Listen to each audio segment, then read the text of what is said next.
So, welcome back to our new class on the retirement of partner and the topic of discussion is capital adjustment.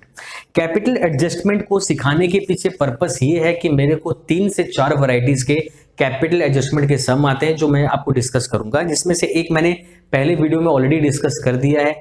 और इस topic पर जो सबसे important question आपका बन के आएगा वो है 38 नंबर सम।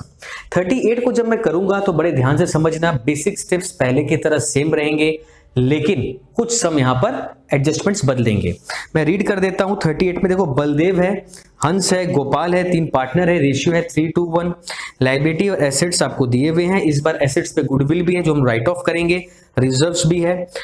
हंस का रिटायरमेंट हुआ है, प्रोविजन फॉर डाउटफुल डेट में एडजस्टमेंट है, स्टॉक में फर्नीचर में एडजस्टमेंट है, कंपेंसेशन क्रिएट करना है नया, क्रेडिटर्स को रिटर्न बैक करना है, गुडविल ऑफ द फर्म दिया है। ये सारे स्टेप्स आप आराम से कर सकते हो, लेकिन स्टेप नंबर 6 जो है वो सबसे इंपॉर्टेंट है। Hence is to be paid in full, मतलब रिटायरिंग पार्टनर का पैसा लोन में नहीं जाएगा, उसको पूरे पैसे हम पेमेंट करेंगे। With the amount brought in by Baldev and Gopal, मतलब ये पैसा लाएगा भी कौन? बलदेव और गोपाल लाएगा। इन सच अ मैनर, इस तरह से लाएगा कि लाने के बाद उनका जो कैपिटल होगा वो 3:2 रेशियो में होगा। इसका मतलब ये है कि उनके जो कैपिटल है उसको भी ठीक करना है, लेकिन प्रॉब्लम ये क्रिएट हो गया, लास्ट वीडियो में जैसे कैपिटल दिया हुआ था, टोटल कैपिटल यहाँ पे दिया नहीं है।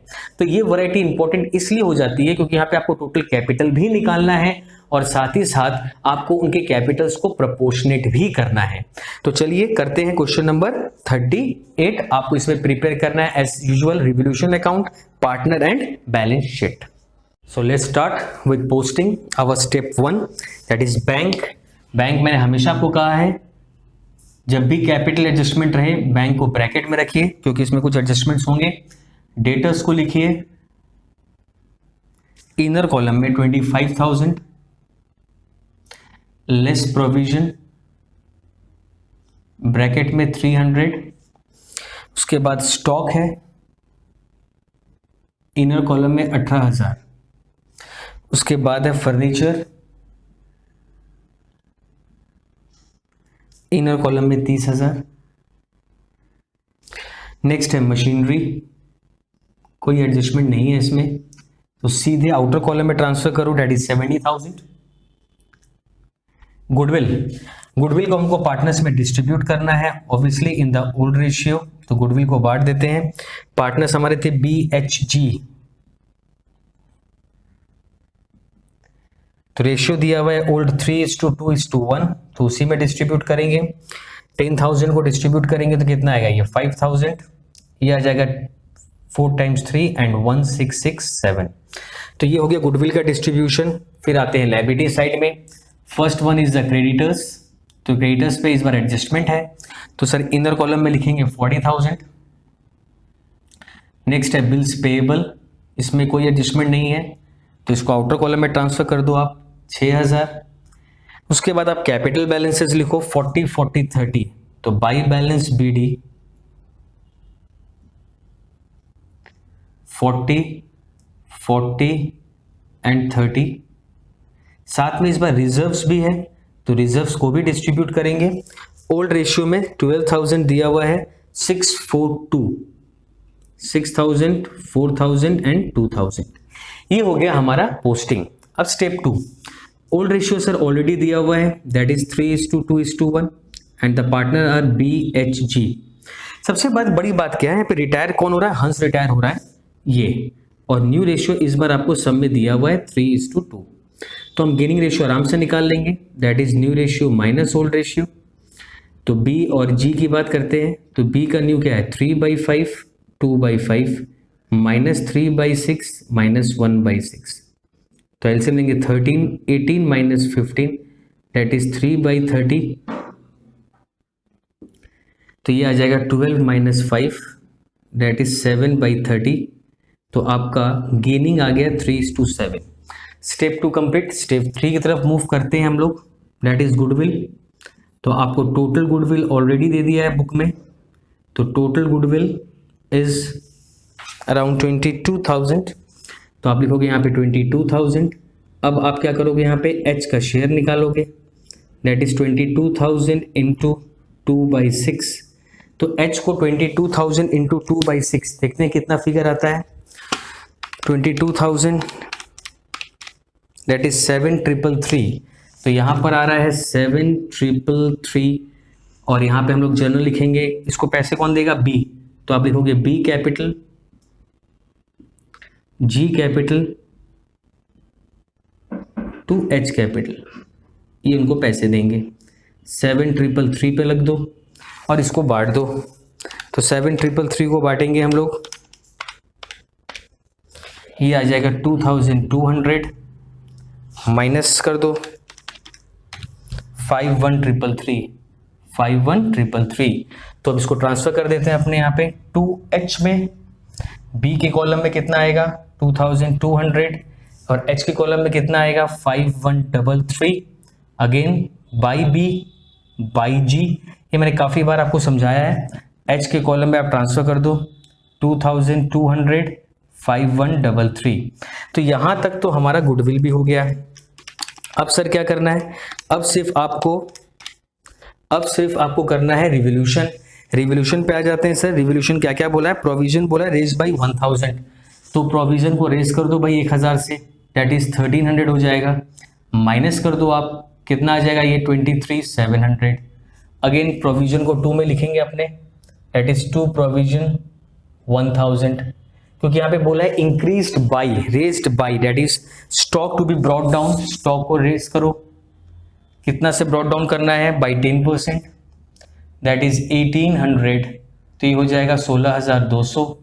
फर्नीचर को भी डिप्रिशिएट करना है बाई 5%, दैट इज 1500, आउटर में 28,500। क्लियर? तो ये दोनों को हम ट्रांसफर कर देते हैं डेबिट साइड में, तो आप लिखोगे यहाँ पे 2 stock that is 1800 and 2 furniture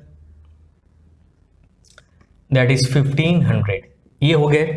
इसके बाद देखो लिखा हुआ है न्यू लायबिलिटी क्रिएट करना है, तो नया लायबिलिटी करना है for worker compensation that is 1100। आप इसको भी क्रिएट करोगे तो यहाँ पे आप लिखोगे वर्कर कंपेंसेशन दैट इज 1100। साथ ही साथ बोला है creditors will be return back, तो क्रेडिटर्स को रिटर्न बैक करना है मींस रिड्यूस करना है, तो रिड्यूस कितना से करना है? By 6,000 that is 34,000। और आप यहाँ लिखोगे बाई क्रेडिटर, क्योंकि लायबिलिटी कम हो रही है, तो लायबिलिटी कम होने से कहाँ जाती है? क्रेडिट साइड में, दैट इज 6,000। यहाँ तक कंप्लीट हो गया। अब इसका बैलेंस करेंगे, टोटल करेंगे 6,000, यहाँ पे लिखेंगे 6,000। चलो माइनस करते हैं, तो 6,000 से आपको माइनस करनी है 1,000, 1,800, 1,500 एंड 1,100। करने से आपका बैलेंस आ रहा है 600, दैट इज द प्रॉफिट। तो profit on revolution is 600 which is to be distributed among the old partners in old ratio. So now distribute the revolution profit, that is B, H and G, and the old ratio is 3:2:1, that is 3/6, 2/6 and 1/6, and the profit is 300, 200 and 100. Now transfer by revolution,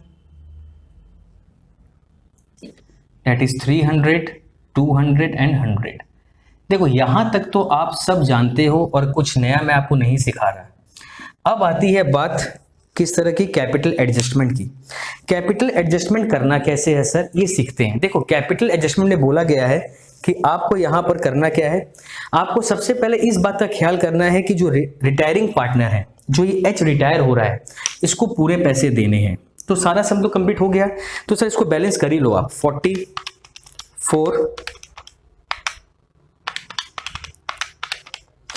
total अगर मैं करूं तो ये आ रहा है 51533, यहां पे लिखूं तो आएगा 51533, माइनस कर देते हैं तो ये आता है 48,200 का। तो यहां क्या लिखोगे आप? टू बैंक, मतलब ये पैसे एच को मिलेंगे। लेकिन ये पैसे देगा कौन? बी और जी देगा। तो बी और जी दोनों मिलकर ये कैपिटल तो लाएगा ही लाएगा। इसके लिए जो पैसे बी और जी दे रहे हैं, और साथ ही साथ देखो बी और जी का अपना खुद का एग्जिस्टिंग कैपिटल भी तो है। तो जब भी आपको ये नहीं पता है कि नया कैपिटल क्या होगा, तो नया कैपिटल निकालते कैसे हैं? तो बड़ा आसान सा तरीका है। आपको करना क्या है? देखो यहां पर आपको लिखना है capital of B, working number 3, आपको लिखना है कैपिटल ऑफ बी। कैसे लिखेंगे सर? कुछ नहीं करना है, just credit minus debit, credit minus debit, ये कॉन्सेप्ट है। तो आप जोड़ लो यहाँ पे। सर 40,000 पहले से थे, फिर 6,000 हो गए, फिर 300 हो गए, 46,300 और माइनस कर दो सर, तो ये आपका आ गया 39,100। ये बी का अपना खुद का कैपिटल है।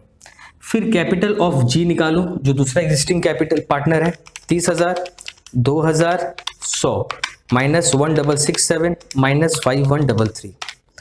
देखो ये दोनों उनके एग्जिस्टिंग कैपिटल थे, अपने अपने इंडिविजुअल कैपिटल थे, लेकिन क्योंकि एच को भी पैसा उन्हीं लोगों को देना है, तो अमाउंट पेड टू एच अगर मैं ये भी लिख दूं साथ में, तो क्या हुआ, ये बी का अपना अलग कैपिटल है, ये जी का अलग कैपिटल, और ये बी और जी का कंबाइंड कैपिटल हो गया ना, क्योंकि दोनों साथ में ला रहे हैं। लेकिन कौन कितना ला रहा है ये बात तो मुझे पता नहीं था, तो मैं क्या करूंगा, इन तीनों को जोड़ देता हूं।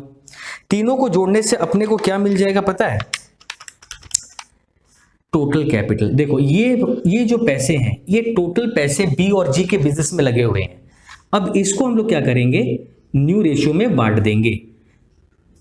दैट इज न्यू रेशियो आपका क्या दिया हुआ था, 3:2, तो 3/5, तो आपको लिखना है 3/5, 2/5, दैट इज 67,560 और डिवाइडेड बाय 45040।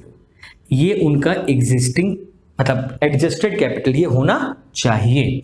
अब हम लोग कंपेयर कर लेते हैं, तो हमारा बी का कैपिटल था कितना, 39,100 था, होना कितना चाहिए, इतना। इससे आप क्या कर दो, इसको माइनस कर दो, तो 67,560 माइनस 39,100, इतने पैसे और लाने पड़ेंगे। तो आप लिखोगे बाई बैंक, इतने पैसे और लाने पड़ेंगे, 28,460। वैसे इसका भी कंपेयर करो, कैपिटल होना चाहिए इतना, है कितना, इसको भी पैसे लाने होंगे, कितना लाना होगा, 19,740, तो ये पैसे उनको लाने पड़ेंगे। तो बैंक में आप प्लस करो 28,460 प्लस सर 19,740 माइनस करो 48,200, तो ये हो जाएगा आपका final balance of the bank.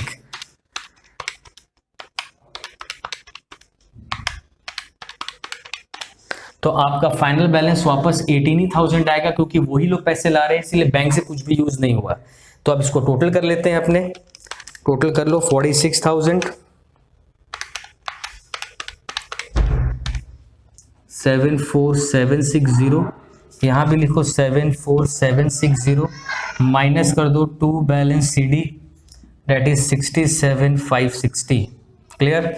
यहां भी आ जाते हैं अपने 32,100, 19,740, टोटल करो आ रहा है 51,840, यहाँ पे लिखो 51,840, माइनस कर दो 45040, ये आपके ट्रांसफर हो जाएंगे कैपिटल पे। इस बार लोन नहीं होगा क्योंकि मैंने उसे पैसे पेमेंट कर दिए। Now the balance of B and G that is 67,560 and 45,040 and the total capital is 112,600। Just add up the balance, 112,600, then 34,000, then 6,000, then 1,100, तो टोटल आपका यहाँ आ रहा है 153,700 का। चलिए हम उस तरफ भी मूव करते हैं, वहाँ तो कितना आ रहा है 18। चलो बैलेंस शीट को एडअप करते हैं। लायबिलिटी तो हमारा हो गया 153,700, आपको पता ही है। अब एसेट को थोड़ा कर लेते हैं, तो एसेट में देखो कितना है, 18,000 है, 23,700 है, 16,200 है, 28,500 है और 70,000 है। देखो यहाँ पे टोटल 156,400 आ रहा है। आई थिंक कहीं मिस्टेक हुआ है शायद, ये देखो ये जो है ना, ये 3,000 होना चाहिए था, तो ये होगा मेरा 4,000, ये होगा 21,000, ये होगा 21,000 और टोटल फिर बनेगा 153,700। तो ये था आपका question number 38, one of the most important variety. और इस वैरायटी को कभी भी आप छोड़ के नहीं जा सकते। अगर रिटायरमेंट का टफ सम अगर सेट हो जाए बोर्ड पे, तो इस वैरायटी को बोर्ड जरूर कंसिडर करता है। तो do practice this some repeated times, ताकि आपको क्लैरिटी ज्यादा आए इस सम में।